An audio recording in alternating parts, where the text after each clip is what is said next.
right breaking up now. now? Let's try to get it. Okay. Let's try to do it. All right, go ahead. Go quick.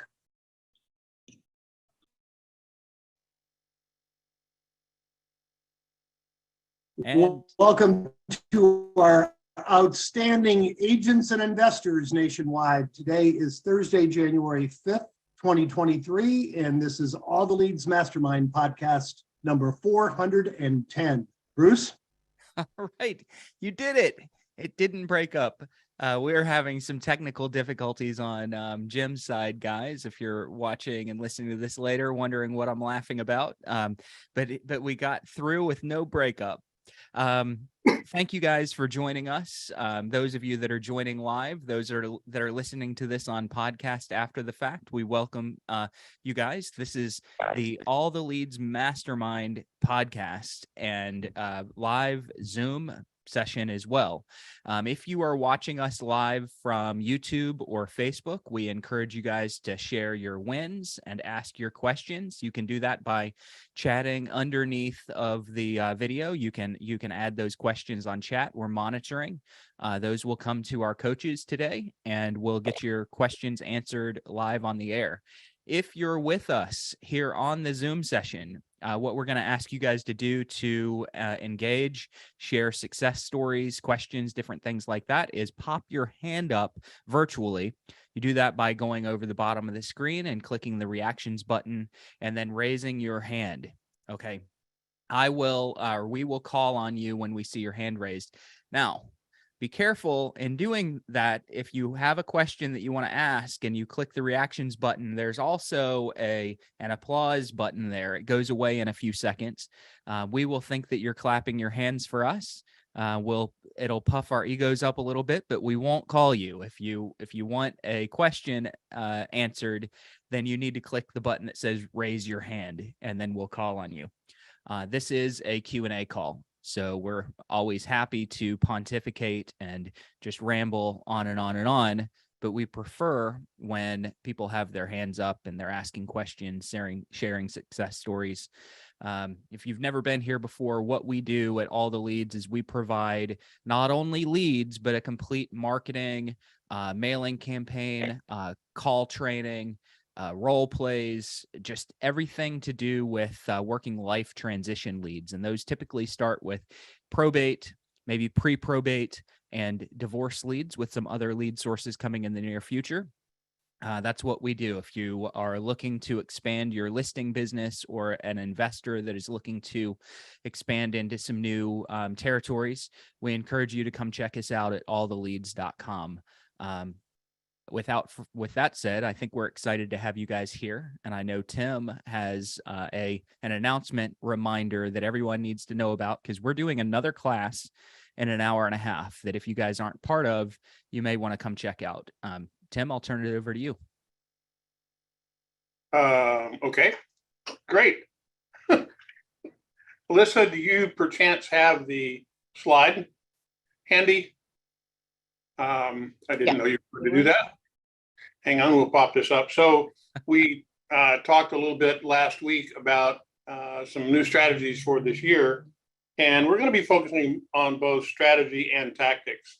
This is a pretty tactical program that we have here, and we've already got a whole bunch of people that took advantage of this opportunity last week, and we're going to invite you to do it. It's actually going to be at 2:30 today is when we will start it, but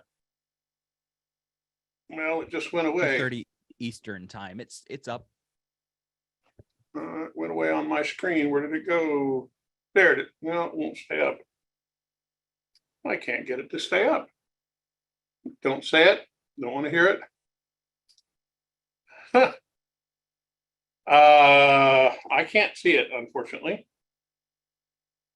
It's up. Do you want me to go through it? Yes, please. Okay. For some reason it's popping away on my screen. If you guys are watching live, you should be able to see it on your screen. Our class today at 2:30 Eastern time is going to be all about how to use pre-probate leads to generate attorney referrals.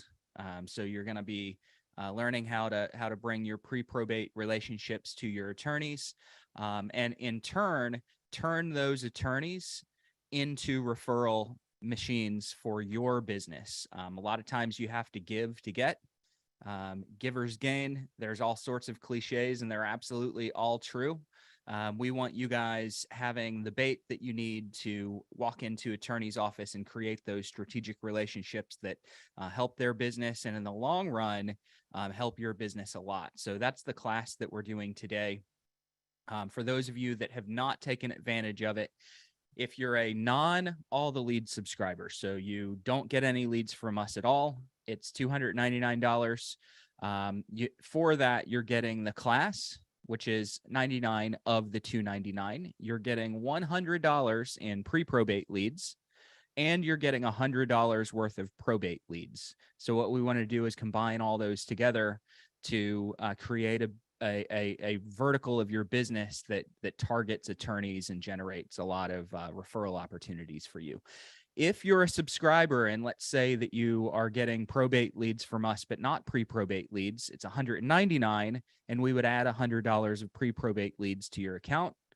If you already have both probate and pre-probate leads in your area, it's just $99. So encourage you guys to go sign up. We are going to kick that class off now in an hour and 20 minutes. So you still have a little bit of time. You're going to have about 30 minutes after this class ends. If you want to sign up, you can also go to alltheleads.com, and then there's a little chat feature. You could also kind of chat your orders in if you want to get started without having to leave the mastermind call that we're on. And then, oh yeah, there's a link to register in the chat. Alyssa just posted a link to register. If you guys are watching this after the fact, so sorry. You may have missed the opportunity to jump into the class. I'm sure we'll do it again at some point though. We will. And I appreciate you doing that. I don't know what is going on, and I'm going to actually hop off the call. I wanted to let you get through with that first, then I'm going to hop off and I'll jump back in. Okay, sounds good. All right, with that said, we do have a hand up. We've got Courtney Rollins. If you would, Courtney, go ahead and unmute yourself and share your question or story or whatever you have. All right, awesome. I appreciate it. Thanks, Bruce and Tim and everyone for all the value you guys bring. This is really great for folks who are trying to figure out how to dig into this niche but I do have a couple of questions from a lead that I have that I think you maybe help me with. I'm in North Carolina, and the lead is out of state. The young lady's out of state, and she is not the biological granddaughter of the grandfather who, according to her, was creating the will to leave her 3 vehicles and a property, but he passed away recently on the 20th. She went down to the office. Of course, they said she's not a legal heir, and then she would need renunciation letters, which she said the family that are surviving are willing, don't want anything to do with the estate. She was going to speak to an attorney, but the one attorney that she spoke with said that she had to pay $350 just to have an hour with him. So I know there's a lot of places I can add value as far as directing her to the right attorney, helping her how to work it. But I would love some more advice on how to, just best prepare her for that referral or either other things that I can do to continue to add value. Because I think this is going to be, there is real estate involved, of course, but I think it's going to be like maybe a year or so or even longer play because of trying to keep the equity in there and all involved. I just want to stay involved and, learn from this particular lead. And, if there's some referrals that come out of that, great. If I can offer some referrals, awesome. But I just want to know, how can I stay involved besides just handing off to an attorney and telling her, hey, you need to get these papers here? What's your greater market area? Which region are you in North Carolina? I'm in Durham, but she saw me on YouTube. I just been posting the address, but I'm in Durham. She's in Greenville, though. You're going to want to connect with me. I'm in your general area, and I'll get you an attorney that will do this kind of thing for a lot less and potentially fill any paperwork or petitions out. It's not going to be free, but it probably isn't going to be $350 for an hour either. Right. And the attorney, I'm sure can help in the Greenville area as well, or Greensboro area as well. So, connect with me. I think ultimately you're going to want to potentially facilitate some conversations with the family members. That's one of the first places that I would start, is asking her if it's okay if you get involved in helping facilitate and coordinate some of those conversations. Say it can sometimes be awkward for you to show up and go to biological family and say, hey, don't forget, I get the estate. And say, so I'm here to kind of help coordinate some of those conversations if they're awkward for you. Essentially, you're going to play the role of like a therapist or a counselor in a case like that. Obviously, you're not licensed, so don't present yourself that way. Just tell her that you're there to help coordinate some of those conversations and document them as well. And then what you're going to want to have happen is you're definitely going to need to loop an empathetic, good-natured, good-willed, and ethical attorney into the mix that's not just chasing the dollar. I don't get upset with attorneys for chasing the dollar, but for a probate attorney, $350 for an hour, that's a little that's a little steep for our area. Yeah. So use your list and definitely start to forge some relationships with attorneys, because a relationship like this is an absolutely amazing place to start. Some attorneys won't even bill until the estate is settled. So use this relationship to start to forge a few of those attorney relationships that you have been thinking about going after. Wow, that'd be great. Appreciate it, Bruce. Thanks. Coaches, you guys have anything else? Nope. All right. Perfect. Well, I appreciate all the hands up. Thank you guys for jumping in so early. It's nice to have engagement early in the calls. We don't have to fill as much time. So let me go to Paul. Paul, your hand is up. Go ahead and unmute yourself. Yeah, Bruce, Happy New Year. Quick question on the pricing for the upcoming seminar/lead credit. I really don't fit either one of those three criteria. I am a subscriber. I get on the calls. I took a break a couple of months ago from the leads. So where does that put me in the price criteria if I were to hop on the call? Generally, if you don't have any leads at all, it would be $299, because you're getting essentially for that $299, you're getting $100 of probate and $100 of pre-probate.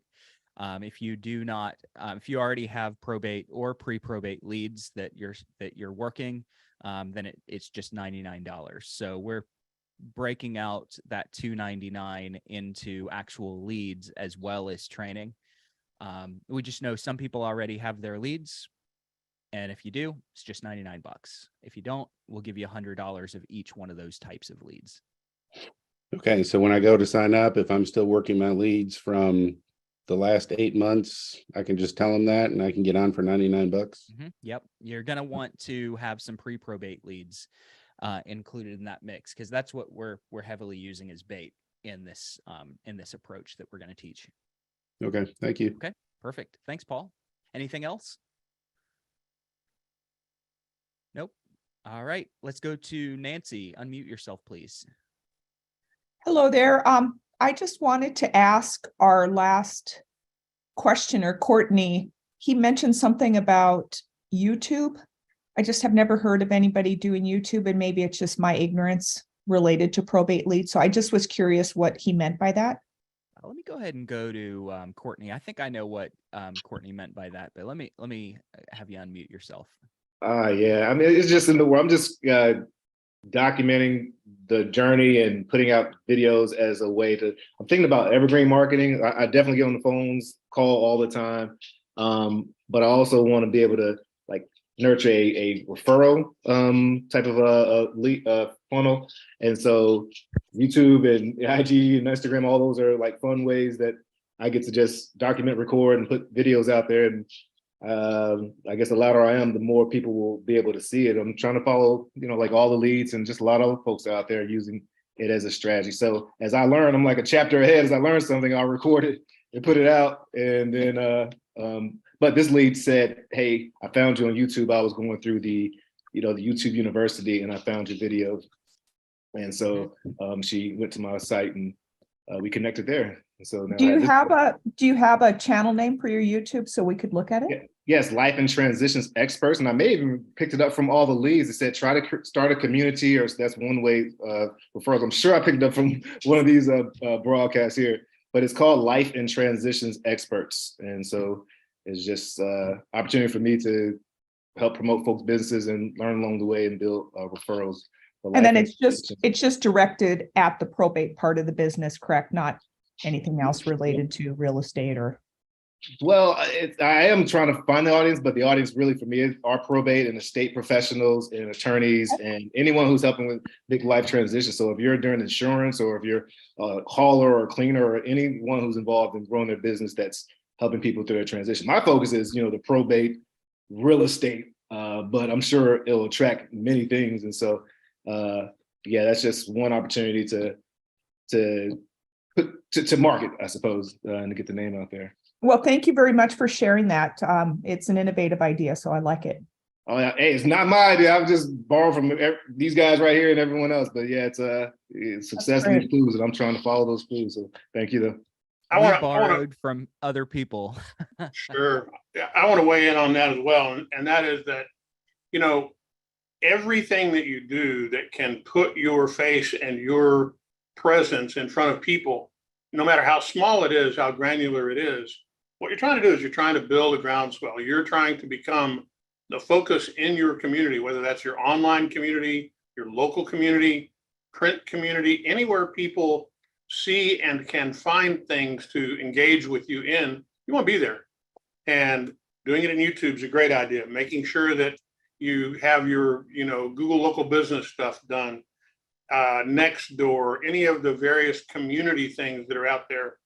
In every area of the country, there are places you can go list yourself, and you need to be seen everywhere. Anywhere you can go do that. And maybe, certainly focusing on probate is great because that's what we're here about right now. But just like we're doing this, we're focusing on transitions. And through the course of this year, we're going to be significantly more diverse than we were as well, and focusing on transitions, people and things that cause life transitions to happen, because that creates motivated buyers, motivated sellers. And what I mean by the buyer side is that the buyer side, those are the people who are going to buy the services of people that you can attract to co-market with, the people that are the butcher, baker, candlestick maker in your marketplace for things like clean out crews and estate sales and things like that. So it's important to attract them to you as well. You need to be that focal point in your industry.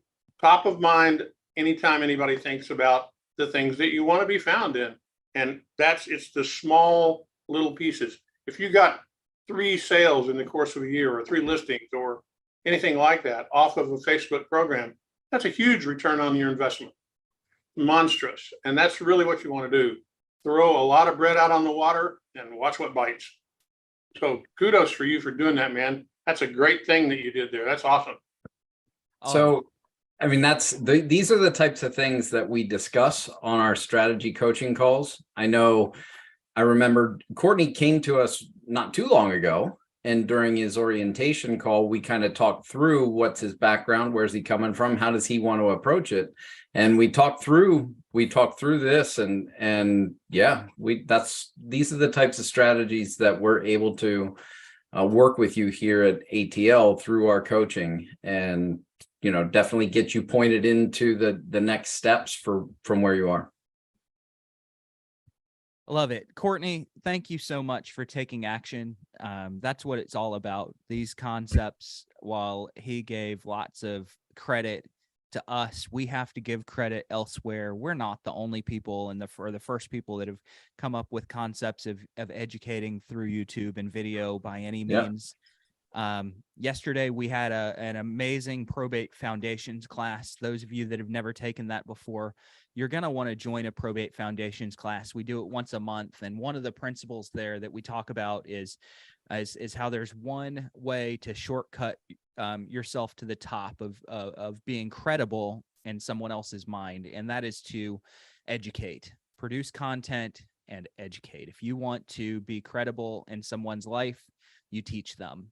And Courtney mentioned he stayed one step ahead. He learned something and he educated on it. And then you go learn something new and you teach on it. And if you do that on YouTube, it's an absolutely spectacular way to build an audience and credibility. So really, really good job, man. I appreciate somebody taking action there. All right, awesome. So what I want to do, I've got a couple of questions that have been chatted in. Christy, you chatted, sent a few questions through chat. Your hand is up, so I'm going to ask you to unmute yourself. Not yet, though. I'm going to call on you here in just a second. I want to answer two other questions that were sent in through chat a few minutes before yours. And number one was from Joseph. So Joseph Chavez, you said that you don't want to get ahead of the attorney workshop. And this question that you're asking is not something that we're going to cover in the workshop. But you have had an attorney in the past that you worked with that demanded a 20% referral fee, which you paid for several years. And you asked if this was the industry standard. And the answer is absolutely not. It is not the industry standard. It's not even close to the industry standard. However, if you have an attorney that has a license and can legally receive referral fees, you should pay that every time they ask for it. So while it's not the industry standard, if they can legally receive that referral fee, you need to pay it as often as they ask, because that's your way of staying at the top of their list. So I want you to keep doing that as long as it's legal, which means that they also have to have a real estate license. If they do not have a real estate license, then you should probably cut ties with an unethical attorney. So keep that relationship going if they're ethical, though. All right. Next question is Alan had asked if we could kind of give a better definition to what pre-probate leads are. Pre-probate leads are records of decedents, people who've passed away that will likely have to go through probate at some point in the future. Not always. There are areas out there that just provide obituary records. And that's kind of where sometimes a pre-probate may start, but you want to make sure that when you're working a pre-probate lead, that it is someone who probably will at some point in the future have to go through probate. That might be in 3 weeks when they go to the courthouse and file. That might be in 3 years if they procrastinate. That might occasionally be never if they have a trust set up or if most of their assets are beneficiary assets. And a beneficiary asset is an asset with one of the heir's names attached to it that gets to pass directly to the heir without having to go through probate. So a pre-probate lead kind of all starts with a notification of death or a death record. It is not someone who's gone to the courthouse and filed anything yet. We believe that based on their assets that are in their name, that they will end up having to go through probate in the future. And again, when they open probate, depends. If they're on the ball and move quick, could be a week or two. Most people are going to take a few months after they hit a pre-probate list, a few months before they would ever go down to the courthouse and file. So you've got a shortcut when you work your pre-probate leads. All right, hopefully that helps. And if it didn't, Alan, you can chat in any clarification questions that you need me to answer. Christy, could we have you unmute yourself? I know a couple of your questions came in, but I always love hearing your voice and getting some clarification on those. Go ahead and unmute yourself. Hi, Happy New Year. How are you? Happy New Year. Great. So I have a client who I've asked questions about on this call before, and you guys have been really helpful getting me to this point. This executor has had a number of hurdles to climb over. We're literally a few days before closing, and the title company put together the final closing statement. And this seller is going to have to actually bring about $4,000, they're estimating right now, to the closing table to get this house sold. We avoided a short sale. I was able to get them an offer high enough to cover everything and their closing expenses, but a few liens and things came up during the title search. So we're actually a little short now. The bank is holding because they are in default. The bank is holding onto a check that, unbeknownst to me, they sent $32,000 to the bank, and the bank, refuses to apply it to their principal balance, and also refuses to send it back to them. And these people have no money. So this $4,000 is stopping us from closing and releasing those funds to them and selling the house and closing all this out for them. And I just don't know what to do for them at this point to help them finish this. A couple of questions. Is the $32,000, have you confirmed that, or is that coming Yes. from the seller? Okay, you've confirmed. No, yeah, I spoke to the bank numerous times myself. I'm an authorized third party. I said, please, can you release this or apply it to the principal, the balance, lower the balance? Okay. They said, no, we'll send them the check as soon as you close. Okay. All right. That's what I was hoping would. It's a lousy situation all the way around, but I was hoping that that money was in the bank's hands. It wasn't just a check that hadn't left the seller's account yet. Is the property in the seller's name, or is it still in the estate? The property is in the seller's name. Okay, so there's no funds in the estate to cover the $4,000. No, I got everything out of the house for them. They said they were going to sell that. I don't think they have. They've really struggled with like each step. So I don't know. Should I appeal to the bank to see if I can get them to apply that somehow? Explain them, what the situation is. Jim, I'd like, if you have any insight, to be able to chime in. I'll tell you what I've done in the past on a handful of situations like this. Is I have covered it out of my commission with a promissory note that when they get their money, I get paid back. And I've done that a number of times, and I've been burned twice. Just really shady people that had no intention of paying me back, but I've done it dozens of times. And so that's a way that you can absolutely get them covered, and then just do a promissory note, or you could do a cash advance if there's equity. Well, there's no equity. No. So Tim mentioned cash advance on our chat. I don't think that there's enough for a cash advance. You could always look at the cash advance program that we have, but I think I'd do a promissory note and take it out of my commission up front and get it back when they get their $32,000. Yeah, that's exactly what I was going to suggest. I don't understand. Why was the 32 grand sent to the bank? To avoid a foreclosure? So they got a check from insurance, and I think they thought they were helping themselves by doing that. By hey, we'll pay down what we owe to the bank, and instead, like a separate escrow account that's frozen. Yeah, yeah. Other than what Bruce said, do they have an attorney that's representing them now? Is it the probate attorney, or do they have a separate attorney? Is the attorney active at all?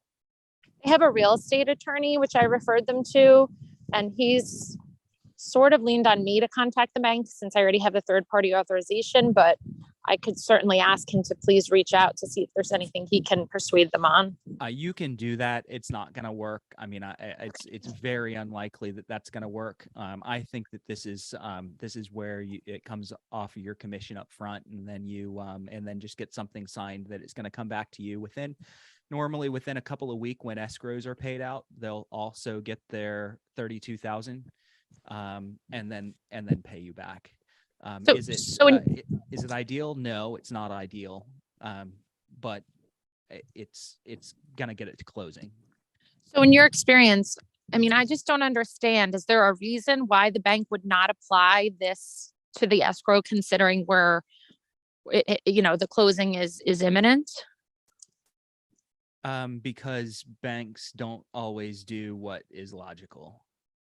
They have internal processes, and they are following checklists, and you don't have anyone that's just thinking out of the box to make deals happen. They're just following their process, their internal process. That's why I've seen people pay partial mortgages before. I've seen all kinds of things where banks hold money and it goes into kind of a slush fund. It's tied to it's not a slush fund, but an extra account. It's tied to the property, but it doesn't come off of the balance. So some of the worst things that you can do as a property owner are pay partial payments. pay extra payments without tagging it and speaking before you send the money in, speaking to someone to make sure it's applied to the proper account or proper balance, because it just gets caught in limbo like this, and they'll get it back, but they'll get it back after closing. Right. Bruce, Okay. the point I was making, Bruce, about cash advance is cash advance could in fact tie the cash advance to the 32 grand. Oh, yeah. Yeah. That- Okay. That was my point, and that gets you cash flow right then. Mhm. So What's- that would be my suggestion, is to run it through the cash advance program and see if they will do an advance against the 32 grand, because that's what they look for. They just need an instrument to make sure that the money's going to be there to repay the cash advance. And if they can get surety that the 32 grand is going to come back at closing, you're golden. They'll give you the money. If you want to protect yourself, do it that way. If you aren't worried about protecting yourself so much, just take it off of your commission and get the money back. Cash advance is going to cost them a little bit of money in the long run, but the truth is it just depends on the level of protection that you want to provide yourself. It's your risk mitigation. That's correct. Yep. How do I contact or explore that cash advance option for them? Just go to Chrissy, I don't know, are you a current subscriber? No. Okay, go on the All the Leads website and go to alltheleads.com/cash advance. Alyssa, put the link up, please, in the chat area. Alyssa just did. Hers was the admin link though. So Right, I'm always putting it out there incorrectly, but it's in that area. Chrissy, you can look at the link and just fill the form out and you'll be good to go. Thank you so much. It's my.alltheleads/cash advance. Okay, awesome. Christy, thanks so much for the question. I always love the complicated ones, especially if I've had experience with it. If you guys ask me something that I've never dealt with before, you might see a deer in the headlights, but you can get around this. All right, let's go to John Cooper. Go ahead and unmute yourself. There we go. So I got a couple things, I guess, while watching this. A bit easy deal on that commission one. Yeah, it depends on your risk adversity. Your listing agreement says you're due the commission. And so if you get down to it, you take the loss up front and then come back to the court. If it's a court case, you could do a creditor claim. The admin also has the authority to do anything with money in the estate. So if they agree to pay you later and you have that in writing, I agree to pay you later the commission on the sale because we got to get it closed. And you stand in front of the judge, say, I forfeited my commission so this can happen so they get the money back. I'm sure the judge is going to side on your side if you stand in front of the judge with a commission claim. About the attorney deal. In the state of California, I've given gifts out to attorneys. Hey, thank you, a small gift and this and that, gift cards, or I do Cutco knives here and there, little Cutco knives. I've had attorneys actually send them back with a picture saying, I'm sending this back to you. I cannot receive anything above what I'm getting out of the probate. So an attorney getting a referral fee, especially in California, and they don't disclose it to their client, they'll lose their license from the bar. Not saying do that, but it's a big no-no that they receive commission above than what they're disclosing to their client. You go on the state bar's website and you can see all the people who've been disbarred because of it. And they post it every month, who gets disbarred. A little tidbit for everybody. I went through back the entire years, all the leads. I pulled every single attorney that filed cases. I put them in an Excel spreadsheet. And then sorted by who did what. And I came up with 100 attorneys that have filed more than 3 cases this year. So if you're going after attorneys, it gives you an easy way to go and pick the whales out. Who's most likely to have stuff. My attorney list, I only go after attorneys. I really don't hit the admins as much. One attorney has filed 45 cases this year. So they're on the top of my list now to go after and put in my database. By this year, do you mean in the last 5 days? No, sorry, 2022, last year. Okay. We're already in 23, sorry. But Way to go, Bruce. Really smart. yeah, I'm still in last year. I'm still trying to get stuff done for last year. Right. Yeah. So, but just a thought, if you even take a couple months of your data, put those attorneys into a spreadsheet, and then I'm going to do it for my PRs as well. A lot of PRs are fiduciaries in our state. They're private third-party people who are appointed of the state when the family doesn't want to do it. And those will be the people that really target and go after.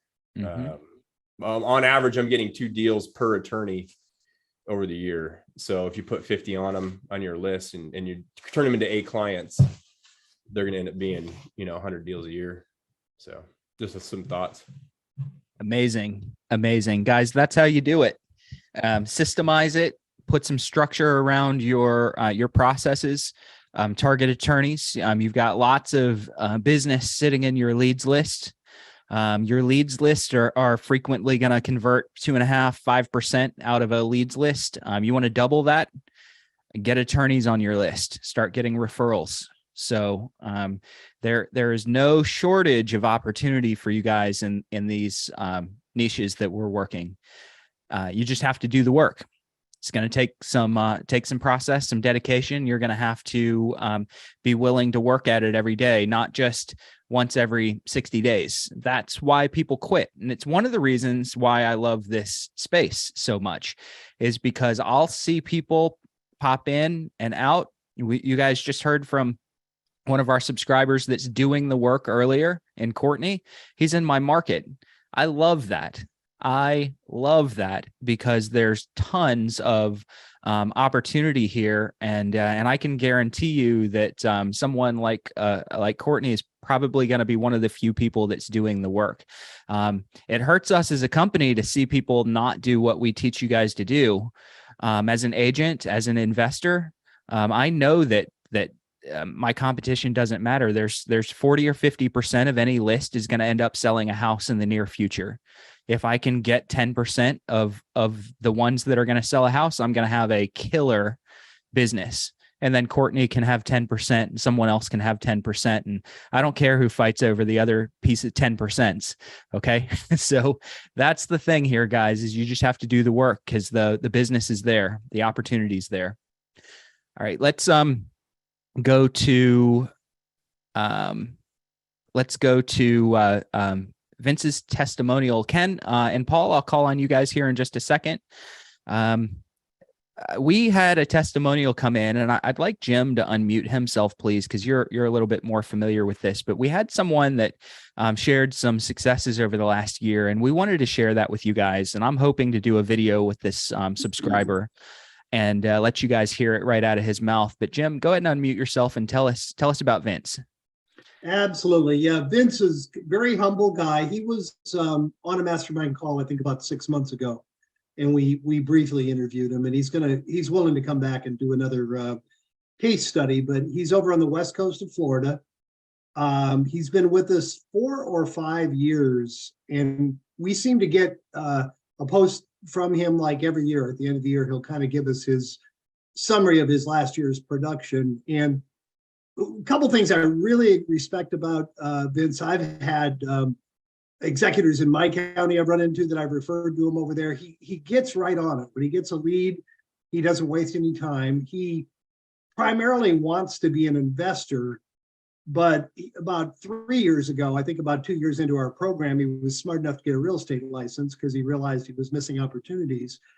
And he does both. I suspect if we ask him, probably about 1/3 of his deals are flips and 2/3 are listings.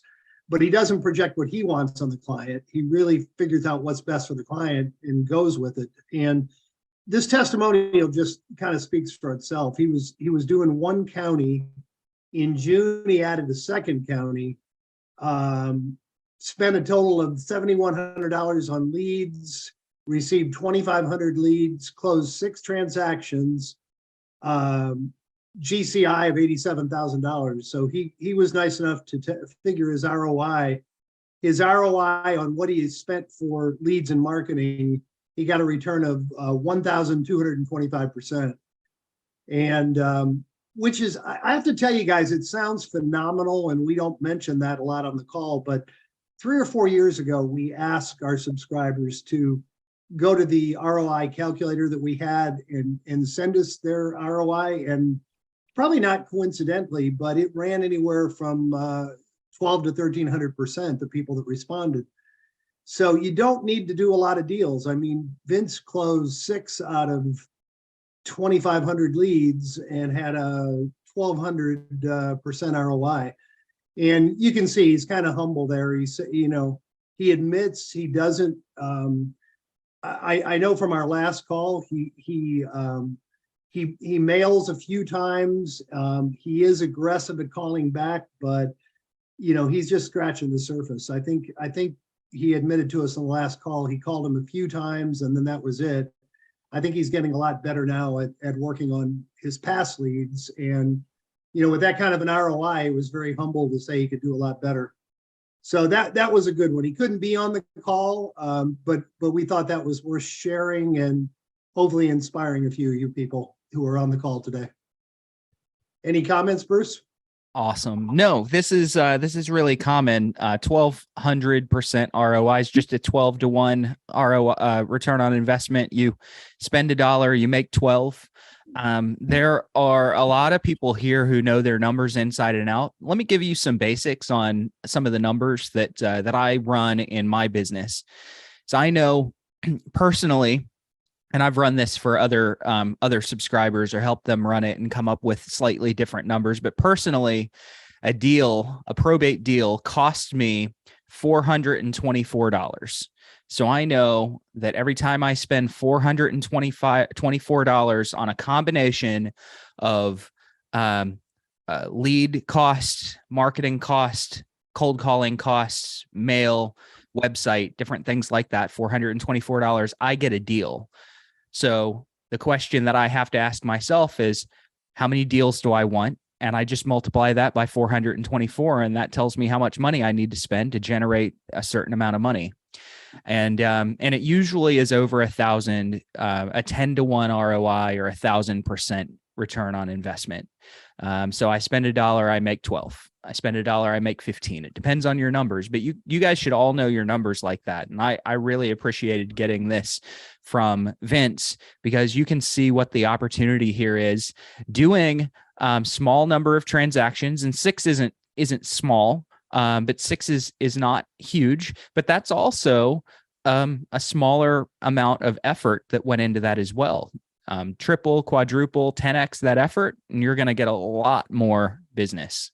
So you just do the work, guys. Do the work. That's what we're kind of theming today, is you do the work. And Bruce, one thing I didn't even mention, that ATL was by far his best source of business. He not only tracks his overall business, but he tracks each lead source separately. And, he shared that, I guess, for the 4th or 5th consecutive year, ATL's been his best lead source as far as rate of return. And why? Of course, because motivated sellers and less competition. I mean, it's just, it's kind of the basics. So it's inspiring post. We appreciate you, Vince. Absolutely. And I don't see Cameron on here. Cameron, if you're here, raise your hand as well. I want to call on you. I got a message from another one of our subscribers last week that shared that half of his business came from prospecting people that he didn't know, cold calling, mailing people he didn't know. And half of that business, and this is a producing agent, and half of that business came from probate. So you guys can build huge verticals in your business on these lead sources alone. You want to broaden your perspective and get 10 or 12 different lead sources, go for it. But start with certain niches. And once you have it perfected, then start to add another. All right. Let's go to Ken. Go ahead, Ken, if you would unmute yourself. Yeah. Hi. Can you hear me? We got you. Yep. All right, I got perfect. Hey, and number one, when is this going to drop? Because I want to listen to John's comments again. I was kind of doing work while he was talking, but that sounded really bad. When's this going to get posted? It should be live on YouTube straight away. Immediately? Okay, excellent. Yeah, I mean, we're streaming it. We're streaming it live now. Okay. Oh, it is. Okay, fantastic. All right. Hey, so should we talk about wins first? Yeah, let's hear it. Yes. All right. Cool. I got very excited about this one. It was my first $1 million listing. We didn't get it under contract at $1 million. It went under contract a few days ago at 757,000. I got 3.5% on that. Buyer's agent's getting 2.5%. So that was also very exciting. I got another property that's going to close in the next 2 days. I got another one that's coming online. We were cleaning out a bunch of cars in the property and doing a bunch of work there. Got a contractor over there to remodel the kitchen, but that's coming online in the next month, I would say. And then I also referred a deal out to another agent. I didn't want to deal with the clients, and I just didn't have the time either. So started building my referral partners on that, because I figure, maybe I'll just take on one deal or two a month and then just refer the rest out.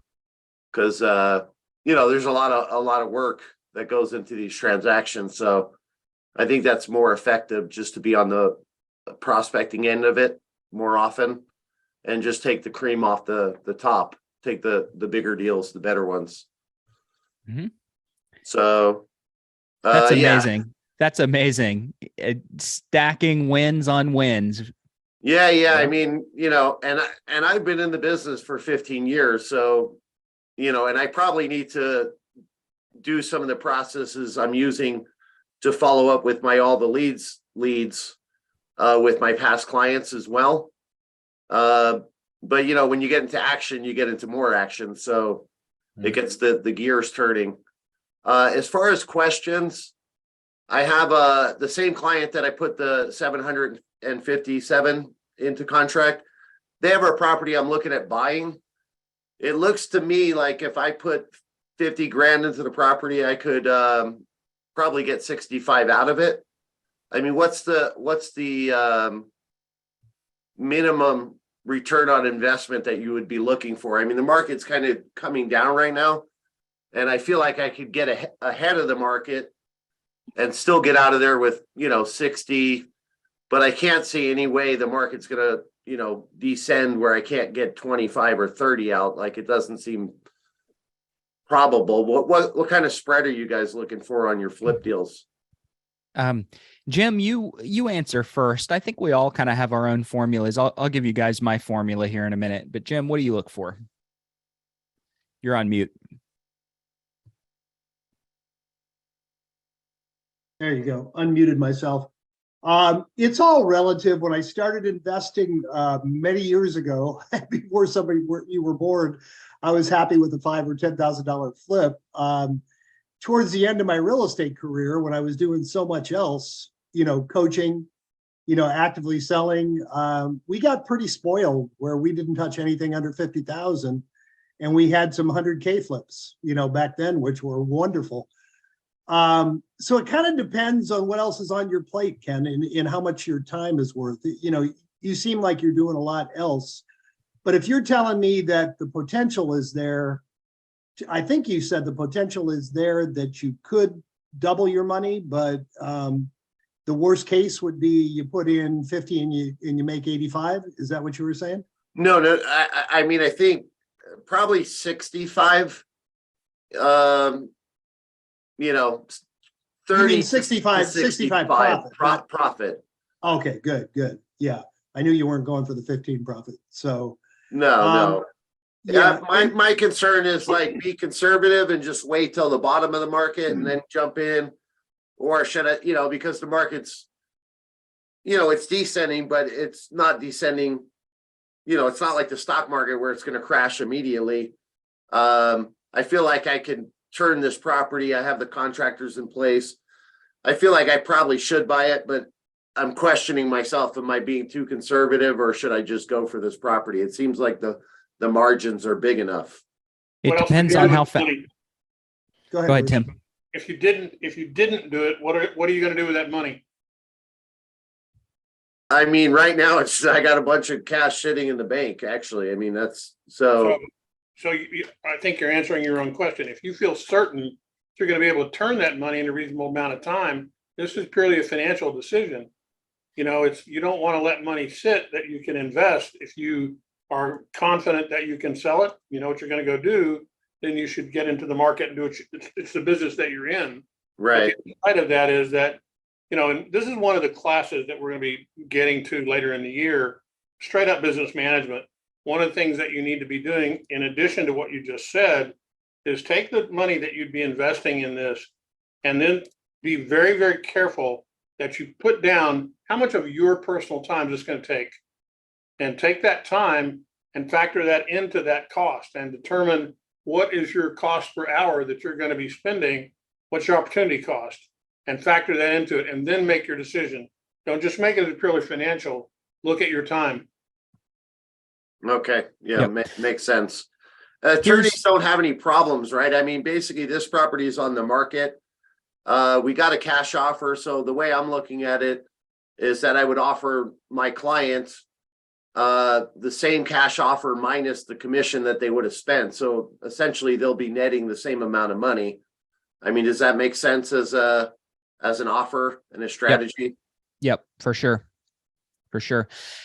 Ken, my formula in general, and when in a market, depending on what your market is doing, if the market's declining, I'm going to adjust this. But generally, I want conservatively to pull 3 times what I'm investing out, or $50,000 minimum.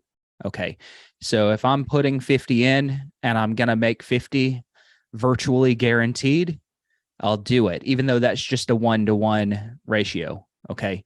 In a market like this, it's either going to be 3 times. I want to know that I'm going to make 3 times my smaller investments if I'm putting 10 or 20 in. Or if I'm putting 50 in, I probably want to know that I can pull 60, 65.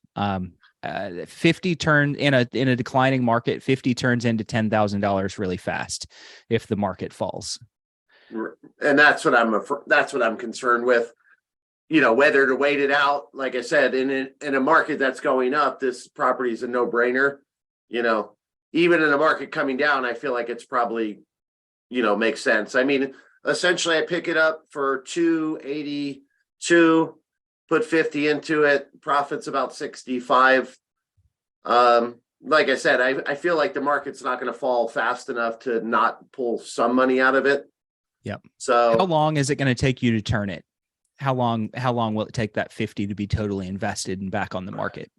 Probably like 3 to 4 months, I guess, because it's about 5-week turn time to get the probate court to, allow these people to sell the property. I don't want to put any money into it until that's actually happened. And then I would start the rehab. I'd have the contractor in place, get my bids, get my hard money in place. And then if it's going to take 4 months, I'd want to shoot for 100. If I was going to put 50 in, I'd want to shoot for 100, because we don't know what the market's going to do in 4 months. Might be fine. Okay, so you're actually leaning to be more conservative, because again, I could just sell it, just tell them, hey, take this cash offer and be done with it, make my $9,000, and play very conservatively. So I'm waffling on what I want to do. Yeah, if you were able to turn the whole process around and have it back on the market in a month, you're looking at a pretty good margin. It's unlikely you're going to put yourself at risk. But if it's 4 months of being under contract, and then all of a sudden you're stuck in a contract and the market's lost $40,000 in value, you're hurting a little bit. Yeah, and you think it's conceivable that the market could drop that quickly over that amount of time? Depends where you are. Or that much over that amount of time? Depends where, depends on a lot of factors.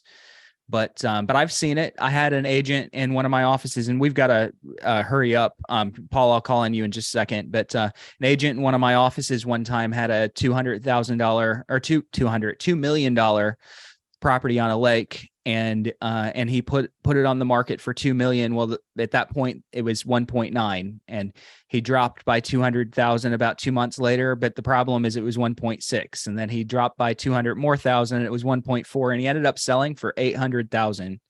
Lost 1.2 million chasing the market down. So that's the last thing that you want to find yourself in a situation where you're having to chase the market. It's unlikely that that's going to happen in 4 months, but 4 months is a long time when the market's changing. Right. It's at the lower end, so unlikely it would drop by those kind of numbers, Sure. Or it couldn't drop by those kind of numbers, but you get the point. Yep. But all right, but Yeah. something to think about. Make And then sure lastly, I know go ahead. I know you want to move on, but as far as the probate software that you guys have been talking about, I've been trying to get people to use that, but I haven't had any success. So maybe at the end, you might want to talk about how to pitch that and how to get people engaged in that. Would that be the cash advance? No, that actually I've never gotten it. I've got many people to talk to probate cash. No, we're talking about the attorney software that's supposed to kind of condense everything into one place. Or are you not aware of what I'm talking about? I think he's talking about the new Estate CRM. Executives, I think it's called. No. Yeah, no, sorry. Sorry. We can talk about that offline. I'm not 100% sure what that is, but hey, so forgive me, Ken. I need to go to Paul really quickly. Absolutely. Let's go to Paul. Unmute yourself, please. Hey, Bruce, you might want to consult with your office manager that just crawled up on your couch behind you for this one. But the gentleman that was on earlier that said he was able to capture a spreadsheet of all the probate attorneys and how many deals they closed. Where do I get something like that? Easy. In your probate list. So you just pull your probate list, download the attorney list, and then depending on your state, you can go and actually look up each attorney in certain software. And I don't know, John, there might be something in California where you pulled the attorneys. That depends on the state. And go back and listen to the recording that's over on YouTube or Facebook really quickly. And then we'll send the actual recording out probably by tomorrow. And you can hear what website he gave for California. Each state has its own process where they compile attorneys and track their cases, though. All right, hopefully that helped. Oh, John just chatted it. Okay, hold on one second. You pull the list in all the leads, so you download your attorney list. And then I think you just need to go on Google and start hunting down, seeing if they have how many cases that they have. All right. In the class that we're going to talk about, we're going to talk about a little bit of this as well in the class coming up here in 30 minutes. Bruce, this is very obvious, but if you're taking the whole year's worth of list, you can see how many times their name showed up.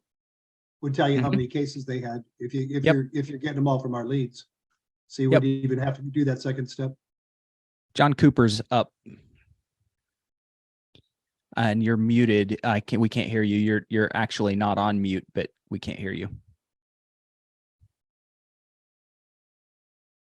There's a website, estateexec.com. Right. Okay. Bruce, all right. Talk real quickly about the class. It's after time, bud. It's after time. All right. And in 30 minutes, we're going to be doing our class. If you want to rethink the way that you're approaching attorneys, come to the class. We're going to teach you how to use probate lists to build your attorney audience, your target attorneys. Go after pre-probates to generate your bait, and then use those people that need attorneys to set more referral relationships with the attorneys where they're also sending business back to you. So again, if you guys want to join that class, you have 30 minutes to call in or chat in on the website or order online. Alyssa just posted the link. It's my.alltheleads.com/training/order.cfm. Oh my gosh, it's a long link. Click the link. All right.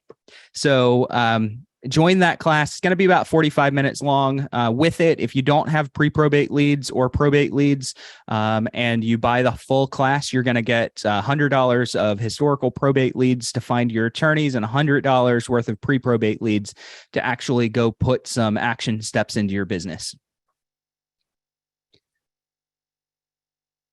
All right. And with that, I will turn it over to Jim.